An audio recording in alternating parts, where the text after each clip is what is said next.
লক্ষ্মী, তুমি আমাকে যাওয়ার সময় কথা দিয়ে গিয়েছিলে লক্ষ্মী, 3 প্রহর হবে তোমার ভক্তের মন্দিরে, 1 প্রহর এসে তুমি সাক্ষাৎ করবে আমার সঙ্গে দ্বারকাপুরীতে। সে কথা পালন না করে তুমি দিনের পর দিন তুমি এক এক করে কাটিয়ে দিলে 3 দিবস।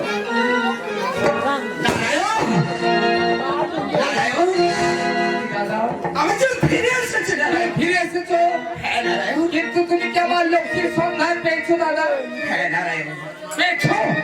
আজ আমি তোমার লক্ষ্যের সন্ধান আমি পেয়েছি। তবে বলো দাদা, তুমি চুপ করে থেকো না, বলো আমার লক্ষ্মী কোথায় আছে, কেমন আছে, সে কেমন আছে আমার কাছে বলো দাদা। না নারায়ণ না, আজ আমি সে কথাটি তোমাকে আমি বলতে পারবো না নারায়ণ। কেন বলতে পারবে না দাদা? আমার লক্ষ্মীর সন্ধান পেয়েছো, অথচ তুমি আমাকে বলতে পারবে না, তবে কি আমার লক্ষ্মীর কোনো বিপদ হয়েছে দাদা? তাও হয়নি আমাদের লক্ষ্মীর কোনো বিপদ। বিপদ হয়নি, তাহলে কেন তুমি আমার কাছে বলতে পারবে না দাদা? বলো দাদা বলো, তুমি চুপ করে থাকো না, তুমি আমার কাছে বলো আমার লক্ষ্মী কোথায় আছে। আজ আমি কেমন করে আজ আমি তোর কাছে বলবো নারায়ণ। কেন দাদা, তুমি কেন বলতে পারছো না? আমি এই জন্য বলতে পারছি না নারায়ণ। আমি আমি কেমন করে তোর কাছে এই কথাটি বলবো দাদা, নারায়ণ। আমার লক্ষ্মী এই মস্ত মাঝের ভক্তের মন্দিরে গিয়ে ভালো আছে তো? সে যদি সত্যই ভালো থাকে, কেন তাহলে তুমি আমার লক্ষ্মীর কথা আমার কাছে বলতে পারবে না? তাহলে নিশ্চয়ই আমার লক্ষ্মীর কোনো বিপদ হয়েছে। তাও হয়নি রে নারায়ণ, তবে হয়নি। হ্যাঁ, তবে আমি তোকে বলছি শোন নারায়ণ, আজ আমাদের গরুকে লক্ষ্মী লক্ষ্মী? আজ তোর কাছ থেকে চলে গেছে ধরাধামে। হ্যাঁ দাদা। আজ ভক্তদের কাছে পূজা দেওয়ার জন্য আজ আমি তন্ন তন্ন করে আমি খুঁজে দেখলাম, আমি কোথাও পেলাম। আজ আমি তোর লক্ষ্মীকে আমি কোথায় দেখেছি জানিস? কোথায় তুমি দেখেছো দাদা? আজ আমি তোর লক্ষ্মীকে দেখেছি সেই হীরার চন্দনের বাড়ি। দাদা, আমার লক্ষ্মীকে তুমি দেখেছো সেই হীরা চন্দালিনীর ঘরে? তাতে ক্ষতি কি দাদা? বাহ বাহ নারায়ণ, বাহ, চমৎকার চমৎকার নারায়ণ। দাদা, আজ আমাদের লক্ষ্মী, আজ আমাদের গোলকের লক্ষ্মী, আজ লক্ষ্মী হয়ে সামান্য একটা ছোট্ট যা নির্দিষ্ট তার বাড়িতে গিয়ে পূজা নেবে লক্ষ্মী। দাদা, সেই চন্ডাল জাত, সে জাতি চন্ডাল হলেও সে যে আমাদের ভক্ত, সে যে আরো 5টা ভক্তের মতো সে আমাদের ভক্ত। তাহলে লক্ষ্মী ওই চন্ডালের বাড়ি পূজা গ্রহণ করে কি অপরাধ করেছে? আজ তুই আমাকে কথা বলছিস নারায়ণ? আরো তো ভক্ত ছিল আমাদের ধরাধাম বাসায় দাদা, কেন মিলন পূজা বুঝতে পারি? কেন মিলন পূজা? দাদা, সেই ব্রাহ্মণের কাছে একটা ছোট চাঁদ নিকৃষ্ট, আজ তার ছোঁয়া, আজ আমাদের দ্বারকা লক্ষ্মী তার বাড়িতে পূজা দিচ্ছে। দাদা, তুমি বলতে চাইছো এই চন্ডাল জাত, সে জাতের অস্পৃশ্য, যাকে দেখে সবাই ঘৃণায় মুখ ফিরিয়ে দেয়, তাই লক্ষ্মী তার বাড়ি পূজা গ্রহণ করে বড় অপরাধ করেছে দাদা। কিন্তু আমার বিচারে কি বলে জানো দাদা? কি বলে নারায়ণ? এই চন্ডাল জাত যতই অস্পৃশ্য হোক না কেন, যাকে দেখলে সবাই ঘৃণায় মুখ ফিরিয়ে দেখছে কেন, তবু সে যে আমাদের ভক্ত। আর লক্ষ্মী ওই চন্ডালের বাড়ি পূজা গ্রহণ করে সে কোনো অন্যায় করেনি না। চমৎকার নারায়ণ, চমৎকার। বেশ, তাহলে ভালোই হয়েছে নারায়ণ। আজ একটা ছোট্ট জাতের বাড়ি তোমার লক্ষ্মী যখন পূজা নিয়ে দাদা, সে তার মনের বাসনা পূর্ণ করেছে। দাদা, বেশ, তুমি তোমার লক্ষ্মীকে নিয়ে তোমার এই দ্বারকা পুরীতে থাকো নারায়ণ। আমি আমি যে এই অপমান আমি সহ্য করতে পারবো না। কি বললে? তাই আমি এই দ্বারকা ছেড়ে চলে যাব। অপরাধ? কে তোমাকে অপমান করেছে দাদা? কেন? তোর লক্ষ্মী লক্ষ্মী, আমার লক্ষ্মী তোমাকে অপমান করেছে? বলো আমার লক্ষ্মী কি অপমান করেছে? নারায়ণ, তোর লক্ষ্মী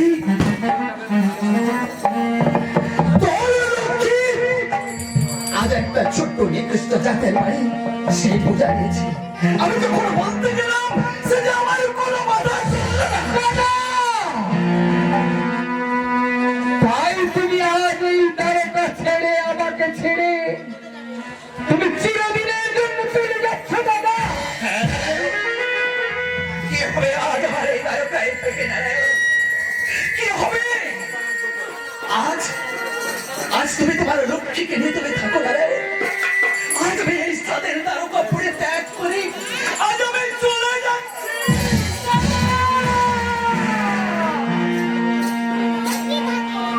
দাদা গো, নারায়ণ, তুমি সত্য সত্য আজ লক্ষ্মী এই জঙ্গলের বাড়ি পূজা গ্রহণ করেছে বলে এই সাধের তারকা ত্যাগ করে আমাকে ছেড়ে তুমি চিরদিনের জন্য চলে যাচ্ছ দাদা?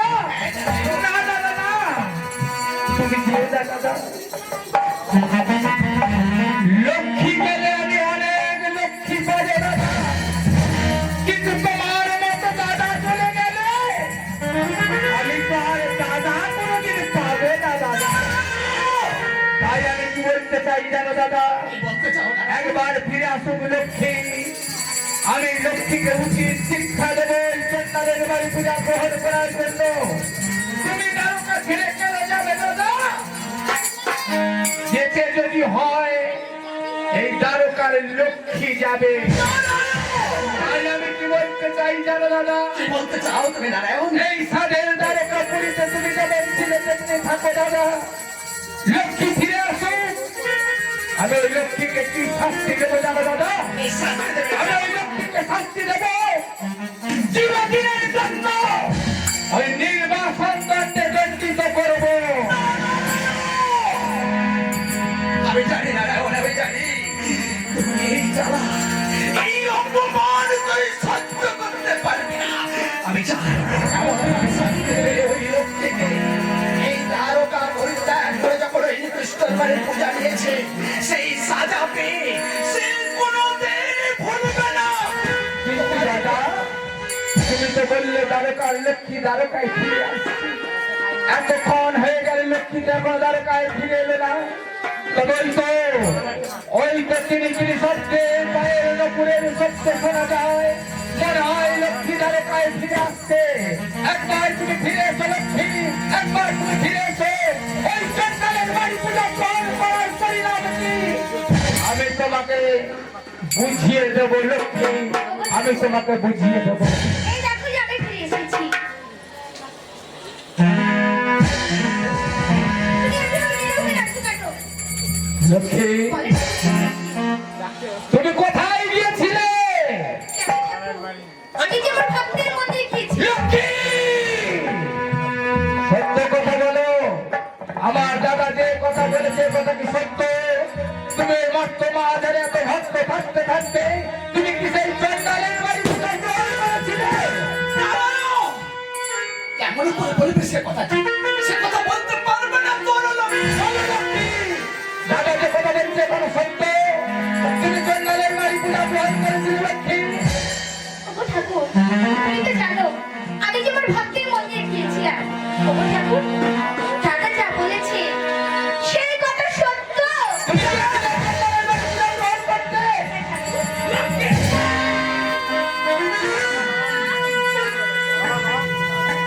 ওগো ঠাকুর, কেন কেন তুমি আমাকে এমনি হাত করলে ঠাকুর? আমি কি এমন অন্যায় করেছি তার জন্য তুমি আমাকে প্রহার করলে? বলে ঠাকুর, আমি তোমার আর কোনো কথা শুনতে চাই না লক্ষ্মী। আমি আমি তোমাকে এবার কি বলতে চাই জানো লক্ষ্মী? কি বলছো? যেমনি ভাবে তুমি ওই চন্ডালের বাড়ি পূজা গ্রহণ করেছো, তার জন্য তোমাকে কঠিন শাস্তি ভোগ করতে হবে। এর জন্য তোমাকে কঠিন শাস্তি ভোগ করতে হবে। তোমাকে আমি কি শাস্তি দেবো জানো লক্ষ্মী? তোমাকে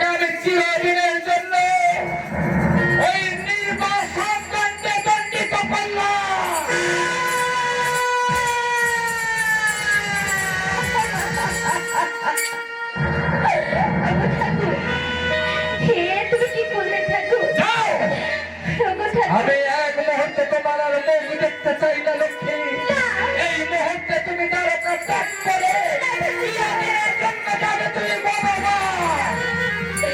ঠাকুর না, তুমি ও কথা বলো না ঠাকুর। আজ আমি তোমার পায়ে পড়ছি, তুমি এত বড় ঠাকুর। আমি তোমার আর কোনো কথা শুনতে চাই না লক্ষ্মী। মন্ডলের বাড়ি পূজা গ্রহণ করে তুমি যে অন্যায় করেছো এর জন্য তোমাকে শাস্তি ভোগ করতে হবে লক্ষ্মী। যাও, এক মুহূর্তে বিলম্ব না করে এই মুহূর্তে দ্বারকা ছেড়ে চলে যাও। দাদা, আপনি ঠিক করে আছেন কেন দাদা? আপনি আমাকে ক্ষমা করে দিন না দাদা, আপনি আমাকে ক্ষমা করে দিন। না লক্ষ্মী না, দাদা, আজকে তুমি যে অন্যায় করেছো, আজ তুমি দ্বারকার লক্ষ্মীর যে অপরাধ করেছো, দাদা, এতে তোমার ক্ষমা নেই লক্ষ্মী, এতে তোমার ক্ষমা নেই। ঠাকুর, তুমি তো আমায় জানো ঠাকুর, আজ আমি তোমাকে ছেড়ে এই জানো না ঠাকুর, আমি সবাইকে ছেড়ে আমি কেমন করে বনবাসে যাবো ঠাকুর। সত্যই যদি তুমি আমাকে ছেড়ে না থাকতে পারো লক্ষ্মী, তাহলে তুমি বলে যাওয়ার সময় আমায় কথা দিয়ে গিয়েছিলে 3 প্রহর রাতে তুমি ভক্তের মন্দিরে 1 প্রহর এসে তুমি সাক্ষাৎ করবে আমার সঙ্গে দ্বারকা নগরে। সে কথা পালন না করে দিনের পর দিন তুমি কেমন করে ভক্তের মন্দিরে কাটিয়ে এলে। যাও, আমি তোমার আর কোনো কথা শুনতে চাই না। এই মুহূর্তে তুমি এই দ্বারকা ত্যাগ করে চলে যাও লক্ষ্মী। ঠাকুর, আজ আমি চন্দনের গৃহে পূজা নিয়েছি বলে তার জন্য চন্দ্র আমাকে বনবাসে পাঠিয়ে দিয়েছে। আমি চলে যাচ্ছি ঠাকুর, আজ এই দ্বারকা নগর ছেড়ে, আজ আমি তোমাকে ছেড়ে আমি চিরদিনের মধ্যে চলে যাচ্ছি। কিন্তু যাবার সময় আমি তোমাদের একটি কথা বলতে চাই। বলো, তুমি কি কথা বলতে চাও? ওগো ঠাকুর, যত দোষ কি নারীদের, পুরুষদের কোনো দোষ নেই। নারীদের সাজে, তবে শোনো, পুরুষদের যা সাজে নারীদের তা কোনোদিন সাজে না। একটু বলছি এ কথা তোমার মনে রাখা উচিত লক্ষ্মী। ওগো ঠাকুর, তোমরা কি কোনোদিন কোনো দোষ করনি ঠাকুর? আমরা দোষ করেছি? বলো, আমরা এর কি দোষ করেছি? ওগো ঠাকুর, আমি বলছি হ্যাঁ, ঠাকুর, বলো তোমরা কোনোদিন কোনো দোষ করেছি কি না? বলো দেখি আমরা কি অন্যায় করেছি। আজ শিবি নামে পাবো ভাই,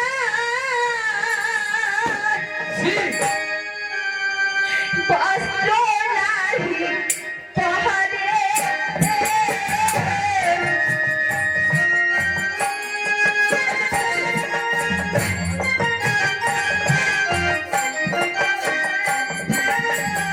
আজ শিবি নামে পাবো ভাই, বস্ত্র নাহি পহরে। লক্ষ্মী,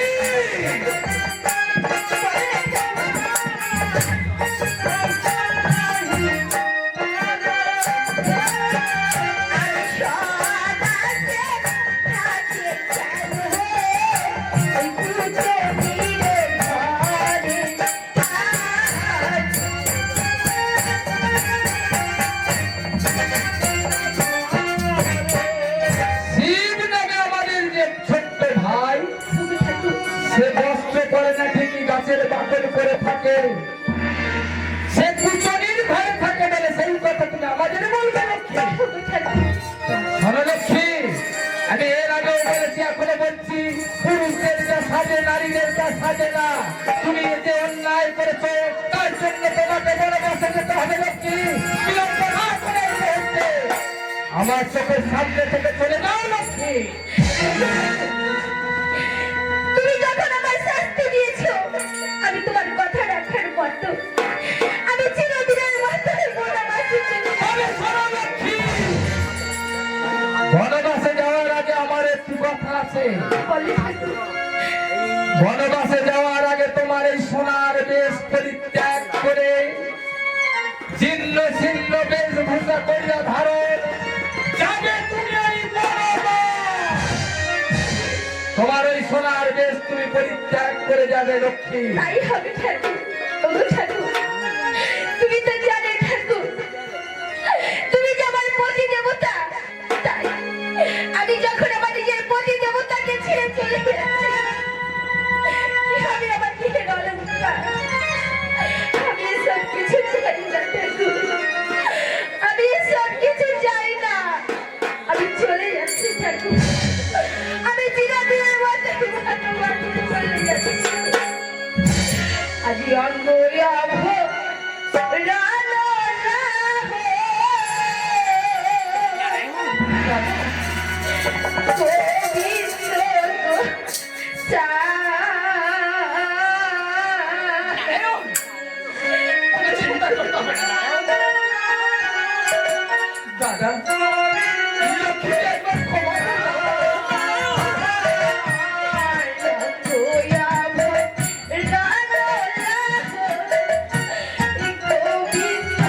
আমি বনবাসে চলে যাই গো। আমি বনবাসে চলে যাই গো।